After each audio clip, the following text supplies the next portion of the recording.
शुभ्रा के पति की बहुत साल पहले ही मौत हो गई थी, इसलिए उसने अपने बेटे शुभम को बहुत कठिनाइयों के साथ बड़ा किया था। शुभ्रा एक प्राइवेट स्कूल में टीचर थी और अपनी छोटी सी सैलरी से वो अपना और अपने बेटे का खर्च चलाया करती थी। शुभम बेटा, जल्दी से तैयार हो जा, आज हम दोनों माँ बेटा शॉपिंग पर जाने वाले हैं, भूल गया क्या? मम्मा, मैं लोकल मार्केट से कपड़े नहीं लेने वाला, आजकल सब लोग मॉल से ही कपड़े खरीदते हैं, हम भी ना आज मॉल चलते हैं। अरे बेटा, अभी 6 महीने बाकी है तेरी पढ़ाई खत्म होने में, उसके बाद जब तेरी बढ़िया सी नौकरी लग जाएगी ना, तो हम लोग मॉल जाकर खूब शॉपिंग कर लिया करेंगे। लेकिन अभी तो मम्मा की तनख्वाह बस लोकल मार्केट के कपड़े ही अफोर्ड कर सकती है। समझ गए मेरे राज दुलारे? अरे मम्मा, पिच पर फाइनल मैच खेलने से पहले प्रैक्टिस मैच भी तो खेला जाता है, आपको पसंद ना है तो आप मत लेना, लेकिन घूमने के लिए ही सही आप मॉल चलो तो सही। बेटे की जिद के आगे शुभ्रा की एक नहीं चलती और वो शुभम के साथ मॉल जाने के लिए तैयार हो जाती है। मॉल में पहुंचने पर, मम्मा ये देखो, यहाँ पर 60% ऑफ चल रहा है, चलो ना अंदर चलकर कपड़े देखते हैं, और अगर हमारे बजट में आएंगे तो हम यहीं से शॉपिंग कर लेंगे। मुझे तो लगता है कि यहाँ पर हमारे बजट में कपड़े जरूर मिल जाएंगे। शुभ्रा और शुभम स्टोर में घूम घूम कर कपड़े पसंद करने लगते हैं। यहाँ तो सारे औरतों के ही कपड़े लग रहे हैं, बॉयज का सेक्शन उधर है। मैं यहाँ देख रही हूँ, तू जाकर अपने लिए कुछ पसंद कर ले। कुछ देर तक कपड़े देखने के बाद शुभ्रा को 2 कुर्तियाँ पसंद आती है और वो उन्हें लेकर बिलिंग काउंटर की तरफ बढ़ जाती है। भैया, इन 2 कुर्तियों का बिल बना दीजिए। मैडम, आपके 3000 रुपए हो गए। क्या 3000 कैसे हुए? 2000 रुपए की MRP है, उस पर 60% ऑफ लगाने पर 800 रुपए होते हैं। 2 कुर्ती के 1600 हुए ना? मैम, आपको कुछ गलतफहमी हो रही है, इस कुर्ती पर 60% नहीं 25% ऑफ है। अरे ये तो गलत बात हुई ना, इधर बोर्ड पर लिख रखा है 60% ऑफ, और जब बिल करा रहे तो 3000 मांग रहा है। मैडम, अप टू 60% लिखा है, फ्लैट 60% नहीं। देखो भाई, ये फ्लैट और अप टू तुम अपने पास रखो, सीधे सीधे बताओ 1600 में देते हो या नहीं? मैडम, ऐसे नहीं होता है, आपका जितना बिल बन रहा है आपको ये पे करना ही होगा। वी डोंट बार्गेन, आप प्लीज जल्दी से डिसाइड करिए, पीछे लोग वेट कर रहे हैं। लगता है आंटी जी पहली बार मॉल आई है। अरे जब औकात नहीं होती इतने बड़े स्टोर से कपड़े खरीदने की, तो यहाँ अपना मजाक बनवाने क्यों चले आते हैं ये गवार लोग? अगर ये ठीक ठीक लगा वाला ड्रामा करना हो ना, तो आगे से किसी रोड साइड दुकान से ही आप शॉपिंग कर लेना, यहाँ आकर अपने साथ साथ दूसरों का भी टाइम खराब कर रही हैं। लड़की की बात सुनकर आसपास खड़े लोग भी शुभ्रा पर हंसने लगते हैं। तुम लोगों के पास फालतू पैसा हो सकता है, लेकिन मैं मेरी मेहनत के पैसे ऐसे ही बिना सोचे समझे खर्च नहीं कर सकती। अरे आंटी, तो ये बात आपको स्टोर में घुसने से पहले सोचनी चाहिए थी ना। अब अगर आपका लेक्चर हो गया हो तो हम लोग भी बिलिंग करा लें। पीछे खड़ी लड़की के लगातार कटाक्ष और ताने सुनकर शुभ्रा वहाँ से हटकर जाने लगती है। तभी पीछे वाली लड़की बोल पड़ती है, पता नहीं कहाँ से आ जाते हैं, आकार ठेले वाली है और चले आते हैं मॉल में शॉपिंग करने। उस लड़की की बात सुनकर शुभ्रा की आंखों में आंसू आ जाते हैं। तभी शुभम भी वहाँ पहुँच जाता है। क्या हुआ मम्मी, आपकी आंखों में आंसू क्यों है, कुछ हुआ है क्या? मैंने मना किया था ना बेटा, मुझे मॉल में नहीं चलना, ये जगह हम जैसे मिडिल क्लास लोगों के लिए नहीं है। यहाँ लाकर तूने मुझे उपहास का पात्र बना दिया। जीवन में इतना अपमानित और छोटा मैंने कभी महसूस नहीं किया। पूरी बात बताओ मम्मा, आखिर हुआ क्या है, और ऐसा कहाँ लिखा है कि यहाँ हाई क्लास लोग ही आ सकते हैं? सामने जो लड़कियाँ बिल बनवा रही है ना, उन्होंने मेरा मजाक बनाया और फिर उसकी देखा देखी बाकी के लोग भी मुझ पर हंसने लगे। वो लड़की? अच्छा, वो तो आयशा है, मेरे कॉलेज में ही पढ़ती है, 1 नंबर की घमंडी और नकचड़ी है। उसके पापा का बहुत बड़ा बिजनेस है, बाप के पैसों का कुछ ज्यादा ही घमंड है इसे। अभी इसका दिमाग ठिकाने लगाता हूँ। नहीं बेटा, इस तरह सामने से उससे उलझने का कोई फायदा नहीं है, उसकी जुबान इतनी गंदी है कि वो तेरा भी अपमान कर देगी। इसका दिमाग ठिकाने लगाने के लिए मेरे पास एक दूसरा तरीका है। ऐसे बदतमीज लोगों को सुधारना मुझे बहुत अच्छी तरह आता है। फिलहाल तू घर चल। लेकिन मैं इसे ऐसे नहीं छोड़ सकता मम्मा, इसकी हिम्मत भी कैसे हुई आपसे बदतमीजी करने की? अरे तुझसे किसने कहा कि हम इसे ऐसे ही छोड़ने वाले हैं? अपना ये गुस्सा बचा कर रख, बहुत काम आएगा। आज तो क्या, मैं मरते दम तक भी इसे माफ नहीं करने वाली। इतने सारे लोगों के सामने मेरा अपमान करके इसने जो गलती की है, उस गलती का पछतावा इसे सारी उम्र रहेगा। इन अमीरजादों को क्या लगता है गरीब आदमी का कोई आत्मसम्मान नहीं होता? जब जी चाहे किसी के भी सामने उसे कुचला जा सकता है। लेकिन माँ, हम करने क्या वाले हैं? तूने बताया ना ये नक्चड़ी लड़की तेरे ही कॉलेज में पढ़ती है, तो बस अब तुझे किसी भी तरह उस लड़की को अपने प्यार में पागल करना है। और प्यार भी ऐसा होना चाहिए कि वो तेरे लिए सारी दुनिया को छोड़ने के लिए तैयार हो जाए। उसके बाद मैं धूमधाम से तेरी शादी इसके साथ करवाऊंगी। ये कैसी बात करी हो माँ? जिस लड़की ने मेरी मम्मा का अपमान किया उसके साथ मैं शादी किसी जन्म में नहीं कर सकती। पागल मत बन, पूरी बात सुन। ये तो बस शुरुआत है, असल बात तो अभी शुरू ही नहीं हुई। इस घमंडी लड़की को घुटनों पर ना ला दिया तो मेरा नाम भी शुभ्रा नहीं। प्लान तो आपका बहुत अच्छा है मम्मा, लेकिन क्या आपको लगता है ये मेरी बातों में आ जाएगी? बेटा, प्यार में लोग कुछ भी करने को तैयार हो जाते हैं। बस तुझे इस आयशा के साथ प्यार का ऐसा नाटक करना है कि ये अपने बाप का सोने का पिंजरा तोड़कर तेरे साथ यहाँ आने के लिए तैयार हो जाए। तू इसके ऊपर इतना प्यार बरसा कि प्यार की चमक से इसकी आंखें चौंध आ जाए, सोचने समझने की शक्ति खत्म हो जाए। और जब तू इससे कहे ना सब कुछ छोड़कर मेरे साथ चली आओ, तो ये कुछ भी सोचे बिना चुपचाप तेरे पीछे पीछे चली आए। जैसा शुभ्रा ने समझाया था, शुभम बिल्कुल वैसा ही करता है और धीरे धीरे आयशा के नजदीक जाने की कोशिश करने लगता है। आयशा को अचानक से मिलती यह अटेंशन बहुत अच्छी लगने लगती है। धीरे धीरे वो शुभम के प्यार में पड़ जाती है। तुम्हें देखने का बहुत मन हो रहा है आयशा, मैं तुमसे मिलने तुम्हारे घर आ रहा हूँ। प्लीज शुभम, ऐसे मेरे घर मत आना, पापा भी घर में ही है, बिना बात का ड्रामा हो जाएगा। जब प्यार किया तो डरना क्या मैडम, अब तो मैं तुमसे मिलकर ही रहूंगा। कुछ ही देर में शुभम आयशा के घर पहुंच जाता है। आयशा, मैं तुम्हारे घर पहुंच गया हूँ, गार्डन में खड़ा हूँ। अब तुम बाहर आ रही हो या मैं अंदर आ जाऊँ? देखो शुभम, पापा भी घर में ही है, तुम क्यों जिद कर रहे हो? अच्छा ठीक है, तुम गार्डन में रुको, मैं बाहर आती हूँ। आयशा शुभम से मिलने के लिए गार्डन में आती है। वो भी शुभम से बातें कर ही रही थी कि उसके पापा आयशा को शुभम के साथ बातें करते हुए देख लेते हैं। आयशा, कौन है ये लड़का और हमारे घर में कैसे घुसा है? पापा, ये मेरा फ्रेंड है, हम लोग कॉलेज में एक साथ ही पढ़ते थे। कॉलेज को खत्म हुए तो 2 महीने हो गए ना, अब ये यहाँ क्या करने आया है? पापा, बस ऐसे ही मुझसे मिलने आया है। अगर मिलने आया है तो यहाँ ऐसे चोरों की तरह क्यों मिल रही हो इससे? सच सच बताओ, कौन है ये लड़का? आयशा, आखिर कब तक तुम झूठ बोलती रहोगी?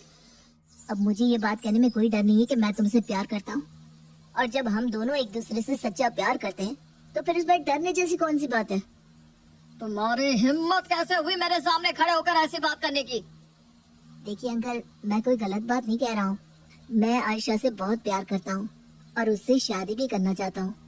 अच्छा, तू मेरी बेटी से शादी करेगा? शक्ल देखिए अपनी, कपड़े देखो कैसे सड़क छाप लड़के जैसे पहन रखे, और आए हो मेरी बेटी से शादी करने। क्या करते हो तुम? पिताजी क्या करते हैं तुम्हारे? मेरे पापा नहीं अंकल, और मेरी मम्मी एक स्कूल में पढ़ाती है। मैं जॉब ढूंढ रहा हूँ, जल्दी ही मेरी नौकरी लग जाएगी। अपना ठिकाना नहीं है और चले हैं मेरी राजकुमारी जैसी बेटी से शादी करने। तुम्हें पता है इसका 1 महीना का कितना खर्चा है? तुम्हारे हाथ में ये जो फोन है ना, वो 10,000 का है, और मेरी बेटी के पास है वो 1 लाख का। अपना ये डब्बा फोन देखकर भी तुम्हें तुम्हारी औकात समझ में नहीं आई? जितनी तुम्हारी कमाई नहीं है उससे ज्यादा तो मेरी बेटी 1 महीने में बाहर खाना खा लेती है। महलों के ख्वाब देखना छोड़ दो साहबजादे, और जाकर कुछ काम धंधे में मन लगाओ। आज के बाद अगर इस घर में दिखाई दिया ना तो मुझसे बुरा कोई नहीं होगा। अंकल, आप चाहे जो भी कर लीजिए, लेकिन आप मुझे आयशा से मिलने से नहीं रोक पाएंगे। मैं आयशा से प्यार करता हूँ और उसी से ही शादी करूँगा। मैं शराफत से बात कर रहा हूँ तो तुम्हें क्या लग रहा है कि मैं बेवकूफ हूँ? अब भी धक्के मार के घर से बाहर निकलवा दूंगा तो अकल ठिकाने आ जाएगी, भिखारी कहीं का। पापा, ये आप कैसे बात कर रहे हैं? शुभम यहाँ इसीलिए आया है क्योंकि मैंने उसे यहाँ बुलाया था, और मैं भी शुभम से बहुत प्यार करती हूँ। बेटा, ये कोई बाजार में बिकने वाला खिलौना नहीं है जिससे तुम 4 दिन खेल कर फेंक दोगी, और दोस्ती और रिश्तेदारी बराबरी वालों के साथ ही की जाती है। पापा, मैंने शुभम से प्यार किया है, और चाहे जो हो जाए शादी भी मैं शुभम के साथ ही करूंगी। मुझे आपसे ऐसी उम्मीद बिल्कुल भी नहीं थी पापा। मुझे तो लगता था मेरे पापा बहुत अच्छे हैं, वो मेरे मन की हर बात समझते हैं और मेरे लिए कुछ भी कर सकते हैं। लेकिन आज आपने शुभम के साथ जैसा बिहेव किया ना, मुझे बिल्कुल पसंद नहीं आया। देखो बेटा, ये सब निर्णय बहुत सोच समझ कर लिए जाते हैं। आखिर इस लड़के के साथ तुम्हारा फ्यूचर ही क्या है? मैं तुम्हारा दुश्मन नहीं हूँ। आप अगर मेरे दुश्मन नहीं है पापा, तो शुभम से अभी माफी मांगिए। माफी मांगे मेरी जूती, और आज के बाद अगर मैंने तुम्हें इस लड़के के साथ कभी भी देखा ना, तो मुझसे बुरा कोई नहीं होगा। चलो अपने कमरे में। आयशा के पापा उसे खींचकर अंदर ले जाते हैं। मैं जानता था आयशा, हम दोनों के प्यार के बीच में मेरी गरीबी जरूर दीवार बनेगी, लेकिन मेरे पास चाहे पैसे ना हो, लेकिन मैं तुमसे बहुत प्यार करता हूँ। शायद तुम्हारे पापा ठीक ही कह रहे थे, तुम मेरे साथ कभी खुश नहीं रह पाओगी। मेरे पास तुम्हारे पापा की तरह दौलत नहीं है ना। मुझे तुम्हारी दौलत नहीं, तुम्हारा प्यार चाहिए शुभम, और मैं आज ही तुमसे शादी करने के लिए तैयार हूँ। सोच लो आयशा, अपना ये सोने का महल छोड़कर मेरे साथ मेरे उस छोटे से घर में रह सकोगी? तुम्हारा साथ होगा तो मैं कहीं भी रह लूंगी शुभम, लेकिन मुझे छोड़कर जाने की बात कभी मत करना। एक बार और सोच लो, फिर पीछे तो नहीं हट जाओगे ना? कभी नहीं, एक बार तुम्हारा हाथ थाम लिया है, अब मैं कभी पीछे नहीं हटने वाली। आयशा और शुभम मंदिर में शादी कर लेते हैं, और शादी करने के बाद आयशा शुभम के घर आ जाती है। शादी के अगले दिन, शुभम बेटा, इस सूटकेस में क्या है? इसमें आयशा के कपड़े हैं माँ। बेटा, अपनी पत्नी को समझा दो कि अब वो अपने करोड़पति बाप की बेटी नहीं है, इस घर की बहू है, और अब उसे वैसे ही कपड़े पहनने होंगे जैसे हम पहनते हैं। शुभ्रा कपड़ों का सूटकेस उठाकर बाहर फेंक देती है और आयशा के हाथ में कुछ सस्ती सी साड़ियाँ थमा देती है। आयशा, आज से तुम्हें ये साड़ियाँ पहननी है। ये क्या कर रही हैं आप? मेरा सामान उठाकर क्यों फेंक रहे हैं? इस बैग में कपड़ों के अलावा मेरा शैम्पू, फेस वॉश, मॉइस्चराइजर जैसे और भी तो पर्सनल सामान है। बेटा, लगता है अभी तुम्हें मेरी बात ठीक से समझ में नहीं आई। ये हजारों में आने वाले शैम्पू और क्रीम लगाना बंद करना होगा, और ये बात मन से स्वीकार कर लो कि अब ये मिडिल क्लास घर ही तुम्हारी नियति है, जो मेरी कमाई से चलता है। बेहतर होगा तुम भी उसी साबुन तेल का इस्तेमाल करो जो मैं तुम्हें ला कर दूं। शुभम, तुम कुछ कहती क्यों नहीं हो? ये तुम्हारी मम्मी कैसी बात कर रही है? ये तो तानाशाही है। अभी नई नई शादी है आयशा, थोड़ा एडजस्ट कर लो। जैसे ही मेरी जॉब लगेगी सब कुछ अच्छा हो जाएगा। अभी हम मम्मी पर डिपेंडेंट है ना, इसलिए जैसा वो कहे हमें वैसा ही करना होगा। ठीक है, मुझे बस तुम्हारा प्यार चाहिए, उससे ज्यादा मुझे किसी चीज की जरूरत नहीं है। आयशा, ये क्या किया तुमने? बेटा, मैंने तुझे कैसे फूलों की तरह पाला है। इस छोटे से 2 कमरे के मकान में कैसे बीतेगी तेरी जिंदगी? देखिए बहन जी, बच्चों ने जो किया सो किया। आयशा मेरी इकलौती बच्ची है, मेरा सब कुछ उसका ही तो है। आप लोग आज ही मेरे उदयपुर वाले फ्लैट में शिफ्ट हो जाइए, मैं उसे आपके लिए अच्छे से तैयार करा देता हूँ। नहीं पापा जी, मुझे आपका एहसान नहीं चाहिए। बेटा, ये एहसान नहीं है, इसे तुम अपना शादी का तोहफा समझ कर ही रख लो। नहीं भाई साहब, फ्लैट तो क्या, आपका दिया 1 रुपया भी हमें स्वीकार नहीं। हम जैसे हैं वैसे ही बहुत खुश हैं। आपकी बेटी ने सब कुछ जानते समझते हुए ही मेरे बेटे से अपनी मर्जी से शादी की है ना, तो अब उसे इस घर में रहकर निभाने दीजिए। बहू का फर्ज होता है अपने ससुराल के रंग में रंगना, ना कि ससुराल को अपने मायके में बदल देना। अब आपकी बेटी वही खाएगी जो मैं और मेरा बेटा खाएंगे, वही पहनेगी जैसा एक मिडिल क्लास औरत पहनती है। बिना नौकरों के घर संभालेगी, खाना बनाएगी, और खुद को एक अच्छी बहू साबित करके दिखाएगी। माँ जी ठीक कह रही है पापा, मैं अब इस घर की बहू हूँ और मैं सब कर लूंगी, आप मेरी चिंता छोड़ दीजिए। आयशा के पापा बेबस होकर हाथ मलते हुए वहाँ से वापस लौट जाते हैं।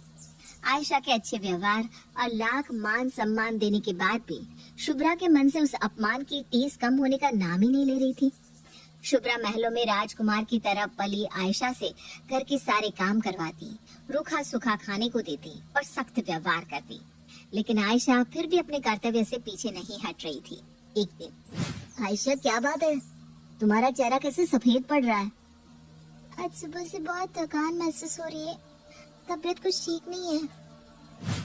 आयशा की बात सुनकर शुभम उसके माथे को छूकर देखता है तो पता चलता है कि उसे तो तेज बुखार है। तुम्हें तो तेज बुखार है? इतनी सर्दी में ये पतली सी साड़ी पहनकर दिन भर काम करती रहती हो।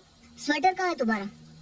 मेरे पास स्वेटर नहीं है शुभम, माँ जी ने अपना पुराना स्वेटर पहनने को दिया था, गंदा हो गया तो मैंने धो दिया।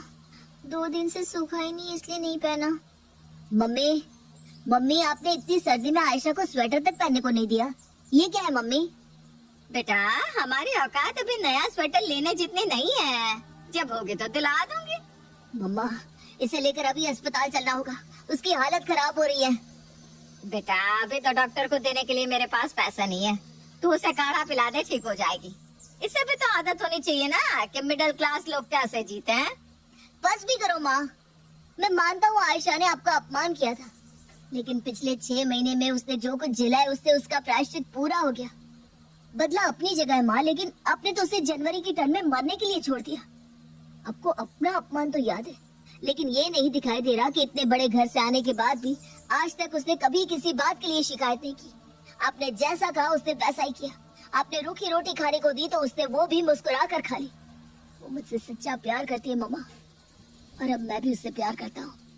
मैं आपके आगे हाथ जोड़ता हूँ, अब बस कीजिए। मैं अपनी आयशा को ऐसी हालत में नहीं देख सकता। शुभम की बात सुनकर शुभ्रा को भी एहसास होता है कि बदले की आग में वो बिल्कुल अंधी हो गई थी, मगर आयशा ने उसका अपमान करके गलत किया तो उसने भी तो इन 6 महीनों में उसके साथ बहुत अन्याय किया है। मुझे माफ कर दे बेटा, मेरे मन से आज सारी कड़वाहट दूर हो गई। अब से मैं तुझे अपनी बेटी की समान रखूंगी। क्या तू भी सब कुछ भूलकर मुझे अपनी माँ समझ सकती है?